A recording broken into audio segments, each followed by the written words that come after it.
Amigos, sean nuevamente bienvenidos a este su canal titulado La Ciencia del Derecho.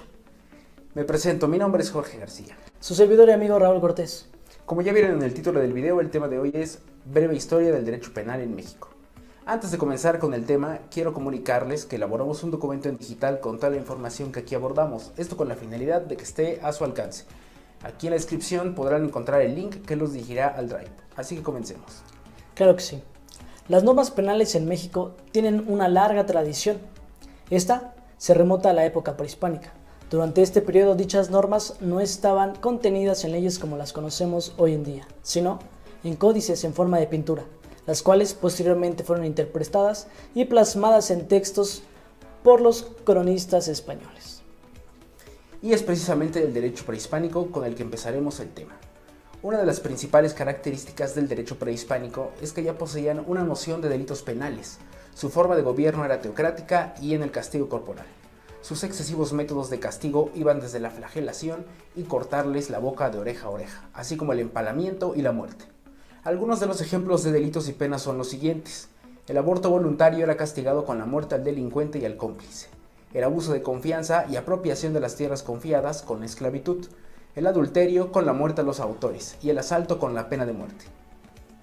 Luego entonces, las conductas y sanciones antes descritas pueden servirnos como una aproximación al derecho penal prehispánico, el cual presenta características referentes a nuestra concepción actual. Por ejemplo, como número 1, el pueblo conocía las normas de conducta a través de pinturas jeroglíficas, por lo cual no había una codificación ni un sistema de las mismas. Como número 2, se permitía la venganza privada en ciertos supuestos.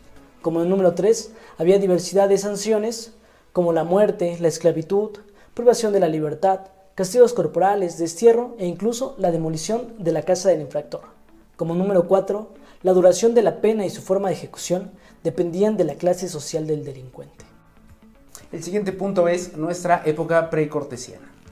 En nuestro país históricamente se menciona el llamado Código Penal de Nezahualcóyotl, mismo que se aplicó en el Valle de Texcoco, y de acuerdo con este texto, los jueces gozaban de amplia libertad para sancionar las conductas conceptualizadas como delitos, por lo que las penas podían llegar a constituir la muerte misma del delincuente o la esclavitud, pasando por el catálogo del destierro, la suspensión o destitución del empleo, la prisión en la cárcel o el domicilio mismo, figura que hoy conocemos como el arraigo domiciliario.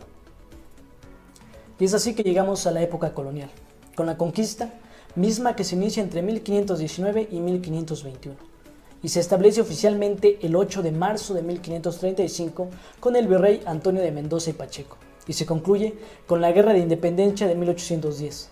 En esta se impusieron las instituciones jurídicas españolas, tales como las leyes de India, las leyes de Toro y las reformas borbónicas de finales del siglo XVIII, con las que se permite el comercio. El delito se concibió desde una perspectiva religiosa y política como un acto pecaminoso que infringe los cánones de la religión, ya como infidencia del Estado o como una agresión perjudicial a la seguridad y armonía de los individuos asociados. La penalidad es una expiación, una vindicta. Durante la época colonial, tanto las leyes aplicables como las penas a imponer se determinaron atendiendo a la raza del condenado, por lo que a los conquistadores se les aplicaban las leyes que regían en la península, mientras que a los indígenas y negros se les aplicaban las leyes emitidas para la Nueva España. Y es así que llegando a la época independiente, recordamos que la Guerra de Independencia iniciada en 1810 y concluida en el año de 1821 trae consigo el surgimiento de una nueva nación, es decir, el México independiente. En ese lapso estuvieron vigentes la recopilación de Indias y como derecho supletorio la novísima recopilación, las partidas y las ordenanzas de Bilbao de 1737. Pero es hasta el 22 de octubre de 1814 cuando en la Constitución de Apatzingán se pueden encontrar las bases para la promulgación de las futuras leyes penales, como son el principio de legalidad y los fines de la pena. Pero los legisladores de aquel entonces poco se ocuparon para promulgar las leyes penales de la nueva república. En 1831 se elaboró un bosquejo del Código Penal para el Estado de México sin que éste llegara a ser expedido. Fue hasta 1835 cuando se expidió el primer ordenamiento penal de nuestra historia, el Código Penal de Veracruz, el cual tomó como modelo el Código Penal español de 1822. En la Constitución de 1857 se adoptó el sistema federal y se establecieron las bases para la emisión de leyes penales, surgiendo la necesidad de emitir un código válido para toda la federación y territorios federales, y se dejó reservado a los estados la facultad para legislar en materia penal de los delitos del orden del Foro Común. Es momento de hablar del Código Penal de 1871.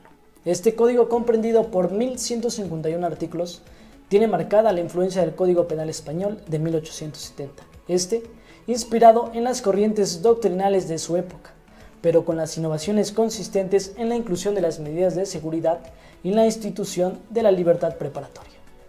Para la determinación de las penas se toma en cuenta la proporcionalidad cualitativa y cuantitativa, así como el daño causado por el delito, procurando la divisibilidad de las penas y estableciendo graduación respecto de la participación en el delito. Acogió el sistema de clasificación de delitos graves y leves, señaló las penas a unos y otros, y otorgó al juzgador un arbitrio limitado con un sistema de agravantes y atenuantes. Luego entonces, el Código Penal de 1929, mejor conocido como el Código de Almaraz, el cual consta de 1228 artículos, los cuales se agrupan en 3 libros. El libro número 1 nos habla de principios generales, reglas sobre responsabilidades y sanciones. El libro número 2 de la reparación del daño. El libro número 3 de los tipos legales de los delitos. Como novedades aportó la responsabilidad social, la prisión con sistema celular, la supresión de la pena de muerte, la reparación del daño exigible de oficio por el Ministerio Público. Sin embargo, para algunos estudiosos, el articulado del Código Penal de 1929 no refleja la pretensión de sus autores de ser un código del delincuente, porque sustancialmente no es distinto de su predecesor, ya que incluso las materias más básicas seguían la misma técnica. De ahí que tan pronto como entra en vigor, se dieron cuenta de que no reflejaba su propósito, adoleciendo de grandes omisiones, de contradicciones notorias y de errores doctrinarios.